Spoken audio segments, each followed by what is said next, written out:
नमस्कार। आज मैं एक ऐसे विषय के बारे में बात करने जा रहा हूँ जो कि ख़ास तौर पे न्यूरोलॉजिकल डिसऑर्डर में आता है। और ये विषय अक्सर मेरे पास घूम घूम के आता है, तो सोचा क्यों ना एक वीडियो बना डालूँ इस बारे में ताकि लोगों को जानकारी हो। तो ये न्यूरोलॉजिकल डिसऑर्डर क्या है?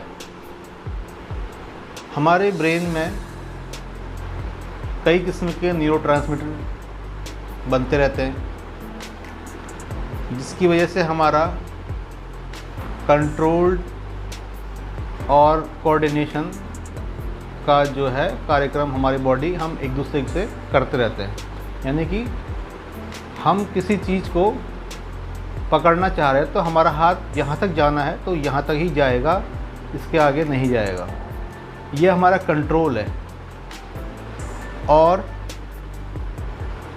जब हम सुई में धागा डालने की कोशिश करेंगे, यानी कि एक हाथ में हमारी सुई है और दूसरे हाथ में हमारा धागा है, हम उस धागे को उस सुई के अंदर डालने की कोशिश करेंगे, तो ये हमारा कोऑर्डिनेशन है कि हम दोनों हाथों से काम कर पा रहे हैं। तो जिस बीमारी के बारे में बात करना मैं चाह रहा हूँ, उस बीमारी का नाम है पार्किंसन, जिसको हम न्यूरोलॉजिकल डिसऑर्डर में काउंट करते हैं। तो इस बीमारी में भी यही समस्या होती है, कंट्रोल और कोऑर्डिनेशन में भारी कमी हो जाती है। डॉक्टर्स मेन जो इसके दवाइयाँ देते हैं वो संडोपा या लेवोडोपा नाम से लिख करके देते हैं। और जब ये बीमारी होती है तो ये एकदम से नहीं आती है, ये धीरे धीरे करके आती है। कुछ समय आपके हाथ थोड़े थोड़े काँपेंगे, हल्के हल्के ऐसे ऐसे होगा। और समय के साथ जब ये बढ़ेगा तो आपका हाथ इस तरीके से काँपना शुरू हो जाएगा, या दोनों हाथों में कोई चीज़ पकड़ना चाहेंगे तो इस तरीके से शुरू हो जाएगा। यानी कि आपके सोचने मात्र से ही ये सारी चीज़ें होनी शुरू हो गई, अभी तो आपने पकड़ा भी नहीं है। तो इस बीमारी को हम पार्किंसन कह देते हैं। पार्किंसन एक ऐसी बीमारी है जिसमें कि हमारी बॉडी में न्यूरोट्रांसमीटर जिसके हम बारे में हम बात कर रहे हैं, उसकी कमी की वजह से होती है। और उस न्यूरोट्रांसमीटर का नाम है डोपामीन। कई लोग डोपामाइन कह देते हैं, वैसे डोपामीन भी कहते हैं। तो जो ये डोपामीन होता है, ये थोड़ा कम हो जाता है तो हमारे बॉडी के कंट्रोल और कोऑर्डिनेशन में कमी आ जाती है। हम जो चीज़ पकड़ना चाह रहे हैं वहाँ तक तो जा रहा है, लेकिन वो ऐसे ऐसे करके जा रहा है और वो ऐसे करके पकड़ रहे हैं। और ऐसे मुझे 2-3 पेशेंटों ने शिकायत करी थी कि हमारे घर में लगभग सभी को ये ऐसा होता है। तो तब मुझे ऐसा विचार आया कि शायद हमें इस बारे में बात करनी चाहिए और आप लोगों को बताना चाहिए कि ये बीमारी क्यों और कैसे आती है। जब हमारे बॉडी में डोपामीन की कमी हो जाती है, यानी कि उस जो हमारा न्यूरोट्रांसमीटर है उसकी कमी हो जाती है, क्योंकि डोपामीन भी एक न्यूरोट्रांसमीटर ही है, तो हमारे हाथ पैर कांपने लगते हैं। अब इसमें न्यूरोथेरेपी कैसे काम करती है और दवाइयों से कितना फ़ायदा है? दवाइयों का ऐसा है कि जब तक आपकी बॉडी में रहेंगी तब तक तो फ़ायदा करेंगी, क्योंकि कोई भी चीज़ परमानेंटली रूप से आपकी बॉडी में नहीं रह सकती। या तो यूरिन के रूप में बाहर निकल जाएगी या मोशन के रूप में बाहर निकल जाएगी। परमानेंटली कुछ भी नहीं रहता, केवल कुछ चीज़ें ही रह जाती हैं।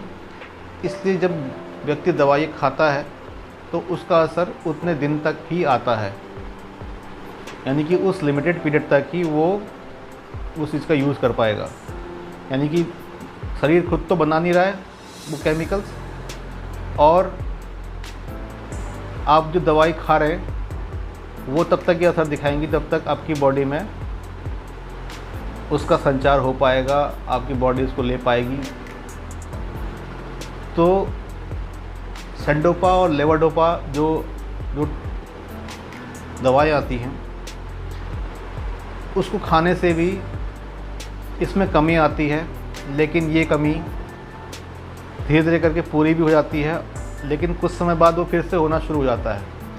अब उसके पीछे का कारण समझिए क्यों ऐसा होता है, क्योंकि जब तक आप खा रहे तब तक तो बढ़िया चल रहा है, कोई दिक्कत नहीं है, सब कुछ अच्छा चल रहा है।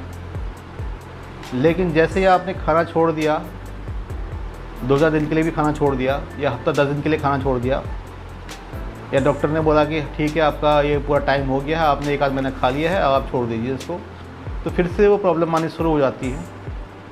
इसका कारण है कि बॉडी खुद से वो केमिकल नहीं बना रही है, या अक्षम है, या नहीं कर सकती है। तो इसमें न्यूरोथेरेपी कैसे काम करेगी? हम न्यूरोथेरेपी के द्वारा उस केमिकल को बनाने का मादा रखते हैं, यानी कि हम उस केमिकल को बॉडी के थ्रू बनवा सकते हैं और बार बार बना सकते हैं, और एक समय ऐसा आएगा कि आपको कुछ करने की भी ज़रूरत नहीं पड़ेगी और वो केमिकल खुद ही बनने लग जाएगा। यानी कि शरीर को हमने, बॉडी को हमने एक्टिवेट कर दिया, यानी कि जो केमिकल्स नहीं बना रहा था या कम बना रहा था, उसको हमने एक्टिवेट किया सिर्फ, और वो सिर्फ एक्टिवेट करने से ही वो उसने अपना काम शुरू कर दिया। इसका एग्जांपल हम समझ सकते हैं सेल्फ स्टार्ट से गाड़ी की। जब आप गाड़ी को सेल्फ मारते हैं तो गाड़ी स्टार्ट हो जाती है, उसके बाद वो खुद ही चलती है, आपको बार बार सेल्फ मारने की ज़रूरत नहीं पड़ती, आपको बार बार उस पर काम करने की ज़रूरत नहीं पड़ती। तो ऐसे ही न्यूरोथेरेपी काम करती है, हम सिर्फ बॉडी को एक्टिवेट करते हैं। जब वो बॉडी एक्टिवेट होती है तो वो खुद डोपामिन केमिकल बनाना शुरू कर देगी। जैसे ही डोपामिन केमिकल बनना शुरू हो जाएगा, शुरुआत में कम कम मात्रा में बनेगा, एकदम से आज दे दिया हमने ट्रीटमेंट तो कल आप चलने लग गए, फर्स्ट क्लास दौड़ने लग गए, ऐसा नहीं होता, समय लगता है। जैसे जैसे बॉडी एक्टिवेट करती है, धीरे धीरे धीरे धीरे करके वो केमिकल बनाना शुरू करती है। और इस केमिकल को बनने के लिए भी पेट का ठीक होना ज़रूरी है। कोई भी केमिकल बॉडी में तब तक नहीं बनता जब तक आपका पेट ठीक नहीं है। अगर कोई ऐसा सोच के यहाँ आए कि भाई ठीक है हम जाते हैं वहाँ पे और बस फट से वो एक्टिवेट कर देंगे और हम ठप ठीक हो जाएंगे, तो ऐसा पॉसिबल नहीं है। उसके लिए भी हमें पेट ही ठीक करना पड़ेगा पहले। जब पेट ठीक होगा तब जाके हम उस पर काम कर पाएंगे। तो हम नेक्स्ट वीडियो में आपको ये बताएंगे कि हम उसको एक्टिवेट कैसे करेंगे। छोटा सा ट्रीटमेंट है उसके द्वारा, हालांकि ये प्रॉपर ट्रीटमेंट नहीं है, ये उनके लिए है जिनको थोड़ी बहुत दिक्कत है, जिनको भारी दिक्कत है उनके लिए ट्रीटमेंट नहीं है। उसके लिए आपको हमारे सेंटर पे ही आना पड़ेगा और यहीं से आप स्वास्थ्य लाभ पा सकते हैं। लेकिन फिर भी जिनको थोड़ी बहुत दिक्कतें हैं, हल्की फुल्की दिक्कतें हैं, तो उनको आप घर में कैसे ठीक करेंगे, आप घर में कैसे इनको ठीक कर सकते हैं, तो वो मैं आपको नेक्स्ट वीडियो बनाऊंगा कि हम डोपामिन केमिकल को बॉडी के थ्रू कैसे एक्टिवेट करेंगे और आप खुद कैसे अपने घर में बैठे बैठे भी अपने घर वालों को या रिश्तेदार को या सगे संबंधियों को कैसे ठीक कर सकते हैं। तो इस बारे में हम नेक्स्ट वीडियो में बात करेंगे। तो अभी के लिए इतना ही, धन्यवाद, नमस्कार।